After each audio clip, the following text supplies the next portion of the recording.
Hi, I'm John Stevenson, and we're going to be looking at early Mesopotamia in our continuing history of civilization. Dr. Rufus Fears from the University of Oklahoma used to say that the Middle East is the birthplace of civilization, the crucible of conflict, and the graveyard of empires. I think he had a point there. That civilization begins really in the Middle East. Yes, there are other places where we see very early civilization, but I think it really begins here in the Middle East. If you speak to an Egyptologist, they'll say it begins in Egypt. I think that's very early too, but I'm going to point really to Mesopotamia as the beginning, the birthplace of civilization. Notice he calls it the crucible of conflict, that there has been continuous warfare from that day all the way to today. And also he's going to make a point, and we'll come back to this point, the graveyard of empires, that empires have fallen in trying to control and conquer and deal with the Middle East. Again, a lesson to which we'll return. Now, when we look at the Middle East, we're sort of zooming in now, we have an area that's become known as the Fertile Crescent.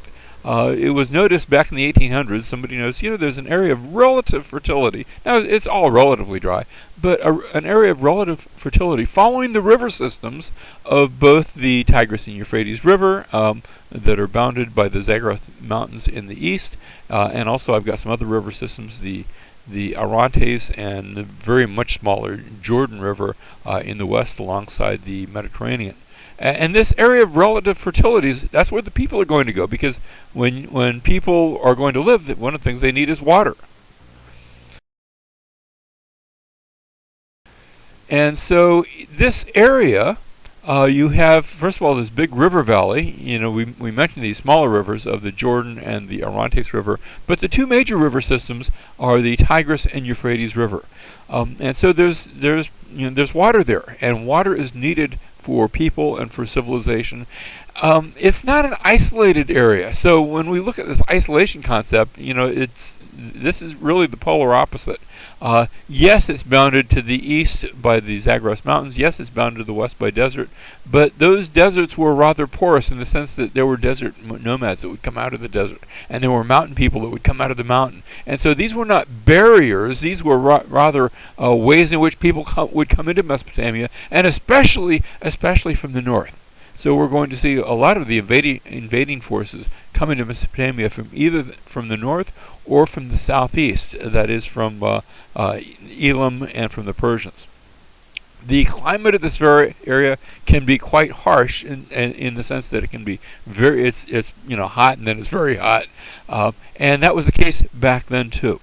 And yet heat has never been something that stopped the growth of civilization. In fact, global warming is going to be something, at least in the ancient world, that's going to help civilization advance.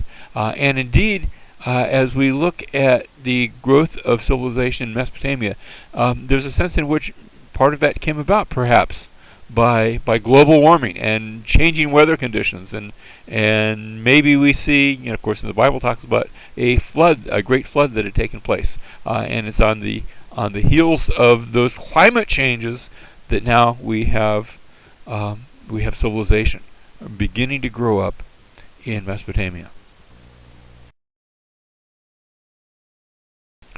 As we look at Mesopotamia, and in the future we're going to come and look at Egypt, and we're going to compare the two. Mesopotamia tended to be very legalistic in their religious outlook, looking more to the letter of the law. That was just a tendency, as opposed to Egypt, that had more of an ethical outlook on life, with the focus on the spirit of the law. In Mesopotamia, the art and literature generally reflect a gloomy, pessimistic outlook on life. Life is hard, and then you die. In Egypt, it demonstrates, usually, there are places where you see pessimistic literature, but usually you demonstrate more of a cheerful resignation to the problems of life. Yes, there's difficulties in life, but life is good. And you picture that in Egypt. In Mesopotamia, the Euphrates and the Tigris rivers flooded unexpectedly. They were often very destructive. They often killed those who were caught. And those rivers came to be feared. When you come to Egypt, the Nile River flooded on a regular cycle, and the Egyptians came to expect and even to depend upon its flooding. the Nile River was worshipped by the Egyptians. It was good. It was the gift of Egypt.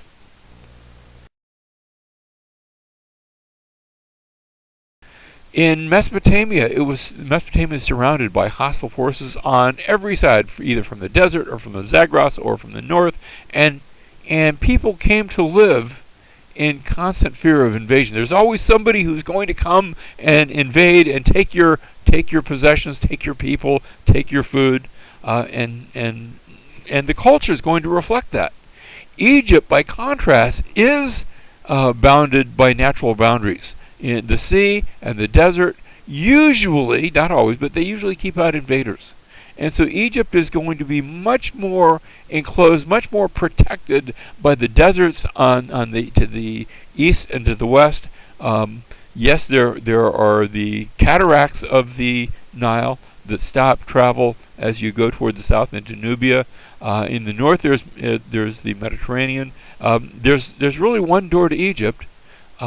And that's the door that takes you through the Sinai, through Canaan, and through the Sinai to bring you from the northeast. And that's going to be a door we're going to see that will be used by invaders. In Mesopotamia, they lived from day to day, always in fear of invasion and death. In Egypt, they looked forward to immortality and a life after death. That was part of their theological outlook on life. In Mesopotamia, the tendency was to be selfish, to be practical. In Egypt, the tendency was to be giving and idealistic, and certainly there were exceptions to these. These are all generalities.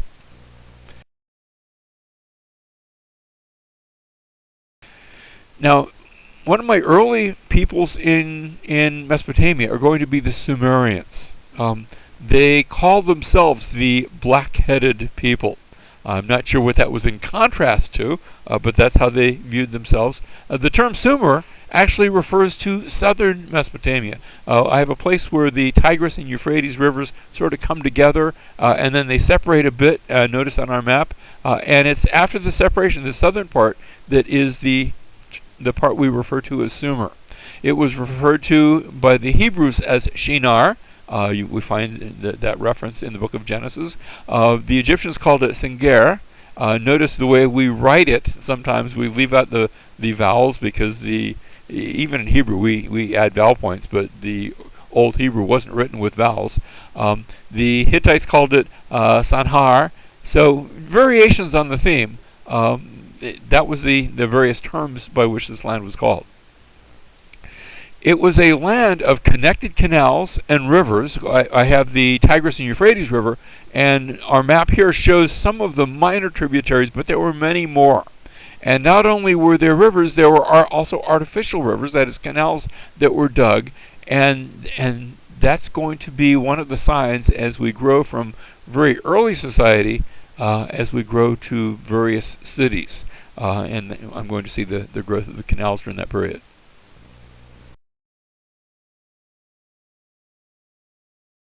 My earliest period, we usually start with what's known as the Ubaid period. Now that's named for Tel al-Ubaid. It's near the location of near the Euphrates River in southern Mesopotamia. From 4500 to 4100, we're all BC here, and this is an agrarian society, which means that instead of being hunters and seekers, we now have people that are beginning to farm. They're using stone tools, they're using knives, they're using bricks, they're making pottery. Pottery is important because now I can, if I've gathered something, if I've got food, I can place it in a pot, maybe put a lid on it, and protect it from animals eating it, bugs eating it. I can maybe keep it a bit fresher, and I can save my food and eat it tomorrow and the next day and the next day after that. So I have people that are living in southern Mesopotamia. Now that area, it's very flat. I'm right along the Tigris and Euphrates rivers. It's marshy areas. And I have people beginning to build homes, and they're not going to be going out and hunting and seeking. Now they're going to be in a settled location as we bring homes. Small communities are being built.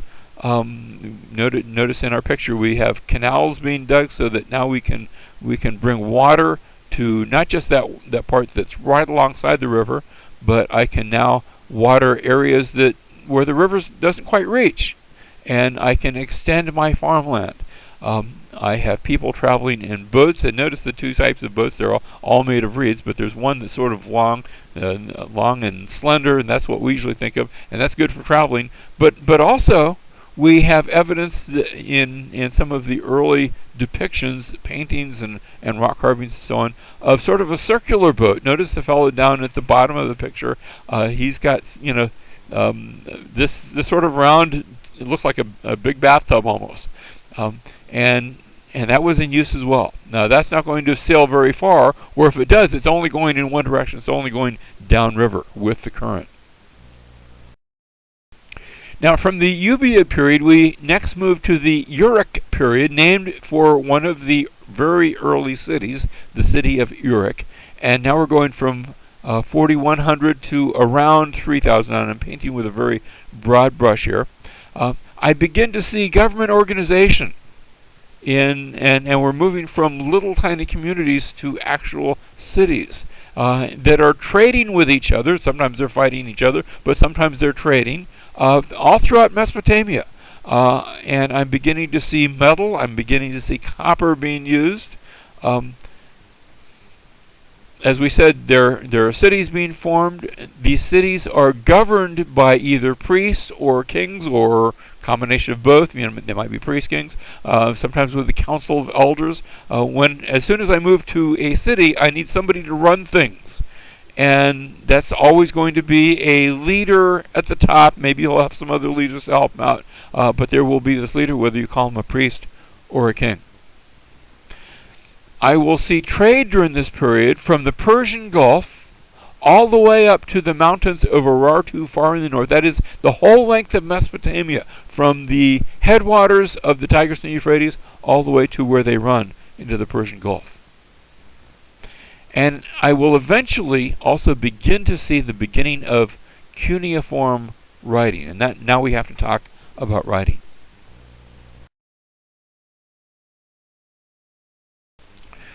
Some of my earliest depiction is going to be what's called a cylinder seal. And notice I have a piece of rock or some sort of thing that's not going to break apart too easily.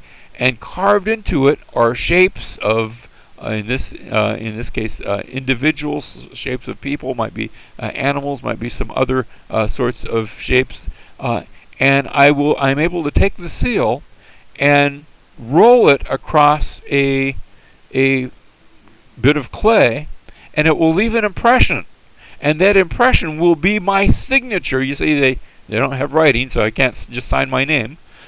But that will leave my signature, and it will be my official seal. And so these cylinder seals we see from this very early period.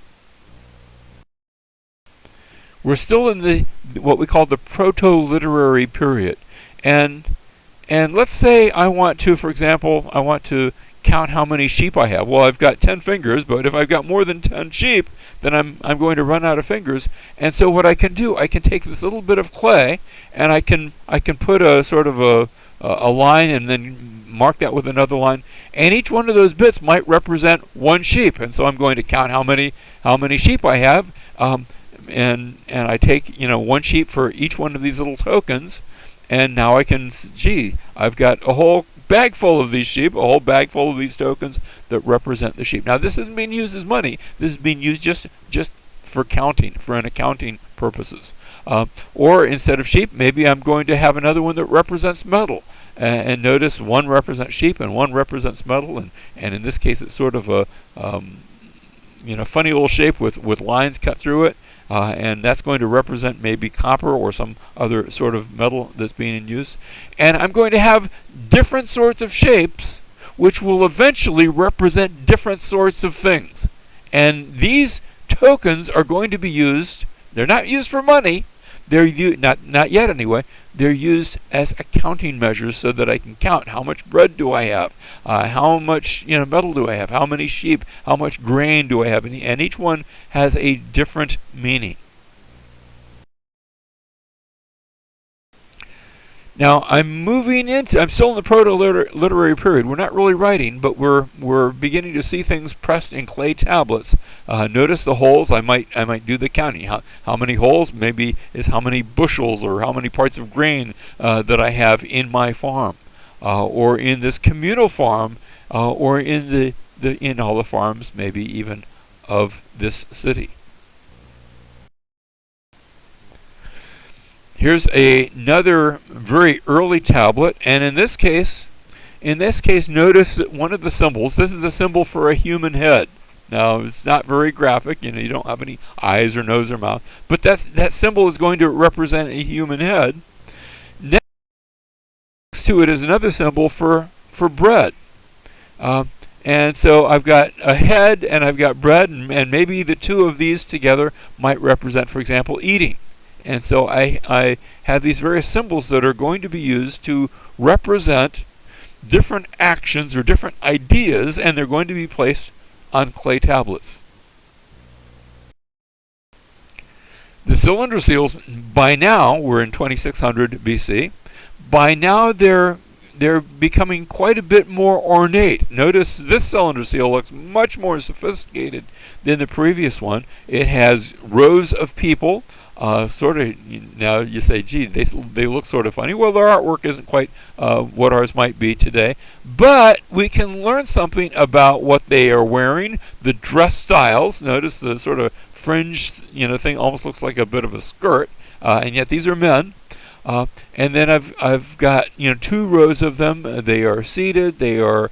It looks like they are. Maybe one is drinking. They are eating. They're going about the things that they do in life.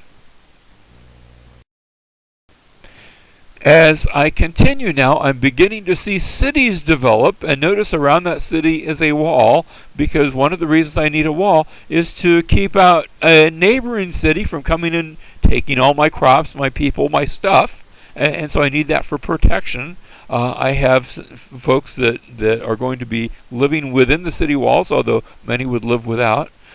And then notice up in the upper right-hand corner, I have a ziggurat, a temple tower, because that's going to be the place of worship. It's also going to be the unifying element of my city. Now, let me take a short excursus and just speak about money at this time. The economy of hunter-gatherers is such that, gee, if I gather some berries, or maybe I hunt an animal and I kill it, well, that's good. Now I've got enough to feed myself. But I have to go out and do that again. I have to hunt again tomorrow and gather berries or gather whatever thing. And after I've gathered everything that's close by, now I have to extend my search. However, what that's going to do, I can let's see. I've got some berries, and I'd really like a bird that maybe my next door neighbor or my that he managed to catch, and I can maybe offer to trade him some berries for that bird. And of course, I only want half a bird, and maybe I'd like a bird that's still alive so that it could lay eggs. How am I going to do that? I can't really divide it.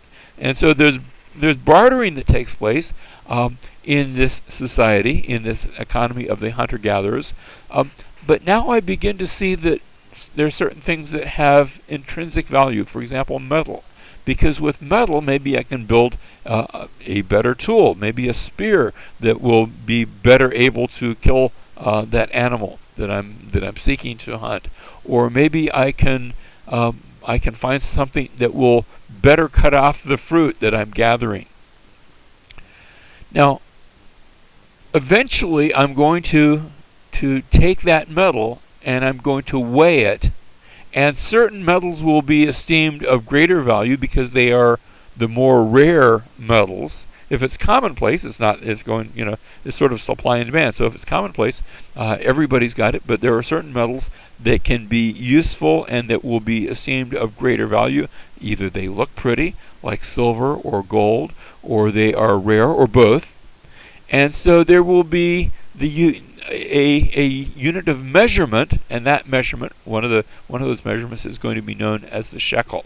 The shekel will initially be a unit of measurement. Much later on, it will be also used used as a term to describe a coin, but not yet. That's going to be far, far, far in the future. The invention of coins isn't going to come until the mid-6th century BC. The earliest coins of which we know for sure, the Lydian kingdom, the kingdom of Lydia in what we call Turkey today, Western Anatolia, they're going to have minted coins, and usually the king we think in that's having to do with that is King Croesus of Lydia, and we'll have much more to say about him when we get to that era.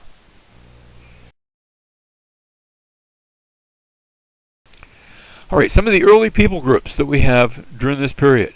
We have the Sumerians. Now, the Sumerians are not a Semitic people, although there are elements in their language that might have some Semitic, elements, but they do not seem to be Semitic. And then we're going to see another people group coming down from the north, and that's going to be the Akkadians.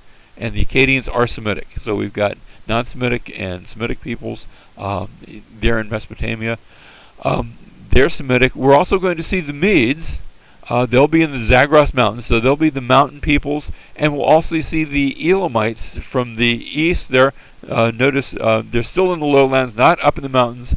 And they're going to have a capital at Susa, which will eventually be one of the capitals of the Persians. Elamites and the Persians, we can think of them as maybe second cousins, two people groups that sort of eventually relate to each other, but the Persians really are going to be much later. Right now we're going to be talking about Elam instead.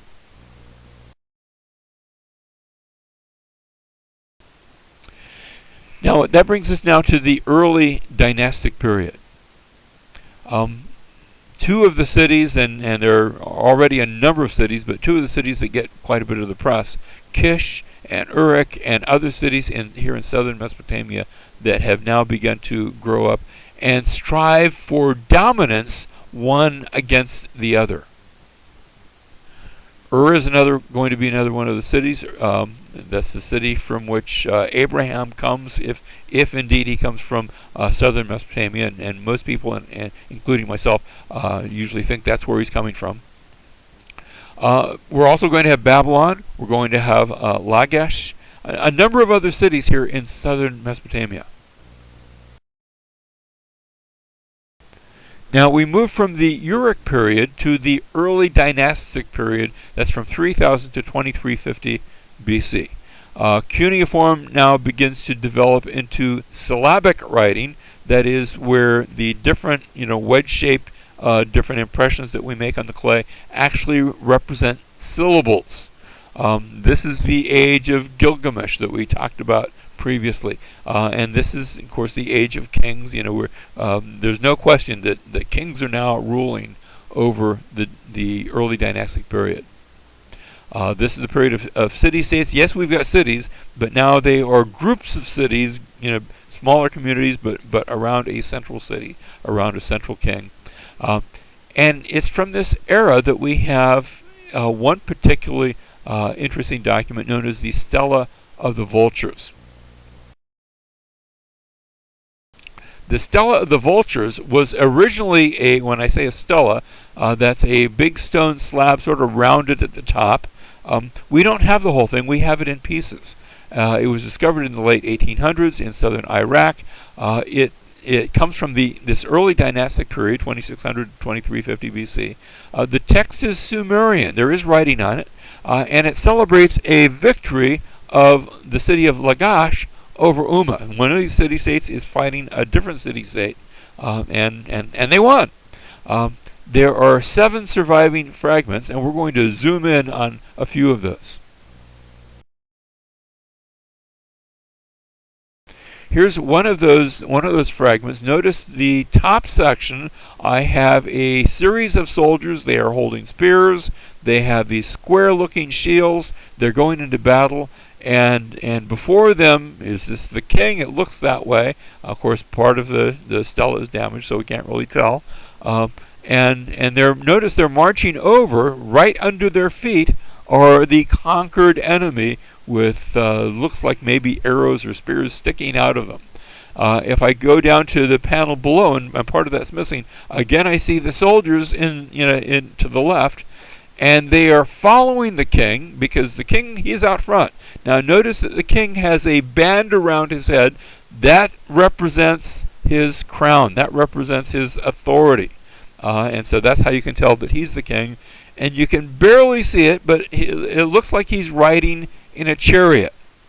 And so the chariot now is beginning to be used. But notice it's just the king that's in the chariot as he's leading his soldiers into battle. We turn to another section of the stela. Now this is the part that actually gives it the name, the Stella of the Vultures, because we see the vultures and they've come along and they are feeding upon the conquered dead. They're taking the body parts and running away with them. And now we actually you can see actually some of the cuneiform, some of the writing that tells the story of what's taking place in the stela.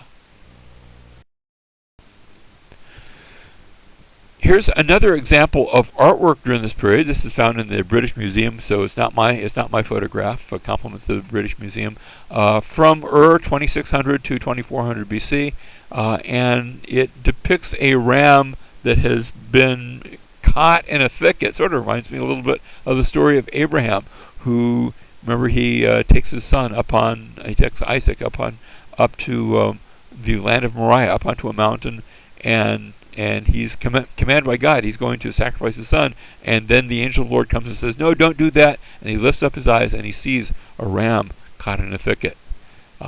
Maybe in his mind's eye, it looks a bit like this. We have a board game from this period. The Sumerian they're not all work. Sometimes they're play as well. I don't know the rules of this game, but evidently it's very ornate, very involved. You've got the pieces, reminds me a little bit of checkers or chess or something like that. And so this is apparently some sort of game that was played. And that brings us to cuneiform and the scribes, because not everybody could read and write, but we have a whole class of people now, and they are a segment of society that their job is to write, to document things, to give records. Notice the fellow in the middle, he's got a cylinder scroll, he's rolling that out. Likewise the one on the left. But our fellow on the right, he actually has a little stick known as a cuneus. He's pressing it into clay, and that is bringing forth this cuneiform writing. Now, that cuneiform writing, we noted already. Notice in the upper left-hand corner, the sag, is the word for head. And so that picture of the head isn't initially. It's just used to demonstrate maybe a person, or how many heads are how many heads in this room, how many people in this room, or how many people are you feeding. But eventually that's going to represent not a head, but it's going to represent the sound of the word head. And so there might be other words that are formed with that same sound, but now I'm using the cuneiform to form syllables which can form other words. And in each case, notice that along the first column, I see a picture of maybe walking. I just need a foot. Or a hand, I've got this little thing that's got 5 little appendages. Or barley with a stick with the little pieces of wheat coming out. Or this upside down triangle with a line through it that represents bread. Or a wavy thing, you can see where that represents water. Now as time moves on, those shapes begin to change, and as they're changing, what's also happening, instead of it representing the thing, it's representing the sound of the thing. And so I have the growth of writing, and notice it grows and develops, sort of like my own personal handwriting. My handwriting is really sort of degenerated over the years. I don't do any cursive writing anymore because I can't read it.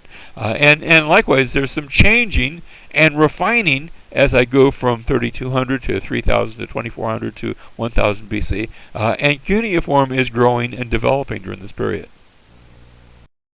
Now notice the cuneiform tablet in the upper right. This is advanced cuneiform. I have a tablet where I have made a series of wedges, and they represent syllable sounds. This is cuneiform, and that's going to be regularly in use for the next several thousand years, all the way up until, actually I'm going to see cuneiform in use all the way up until at least I would say the 300s BC, probably even later. Now below that, and we're going to talk when we get to Egypt, we'll talk much more about hieroglyphs. These are hieroglyphs below that. And they start off much the same way as cuneiform, first as pictures, but by the time we see them here, again, they are syllabic sounds where each one represents, yes, that's, you see, well, gee, is this, notice there's a picture of a bird down below. Is this saying something about birds? No, it's not saying something about birds, but it's using that sound that sounds like bird as part of a bigger word. And so it might take a word that has, for example, the term ka, and that might be a part of a larger word, with just one syllable of a much bigger word, and that's going to develop in the hieroglyphs. Finally, what we will see is the alphabetic text. This is an example of an alphabetic text. This is actually very early Hebrew that you're looking at on the left. And of course, the shape of those letters is going to change, but where each letter represents a sound, not just a syllable, but now a sound. And of course, the advantage of that, you see with cuneiform, you might have something like 1,000 different letters.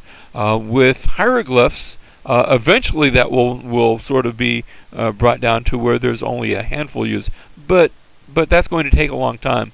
And with an alphabetic text, you can get by with 22, 24 letters, 26 maybe. The Hebrew alphabet has 22 letters in it. And so you don't need near so many letters, which means that your scribe doesn't have to learn quite so much to be able to use that. And so we're going to see these various systems of writing develop in Mesopotamia, the hieroglyphs that's going to be in Egypt, and eventually we're going to see in the Middle East alphabetic writing. And scholars are still arguing about where does it actually begin. Does it begin with the Phoenicians, as we've often said in the past? Now there's maybe earlier evidence that might suggest, no, it actually begins in the Sinai. And we'll be looking at some of that evidence.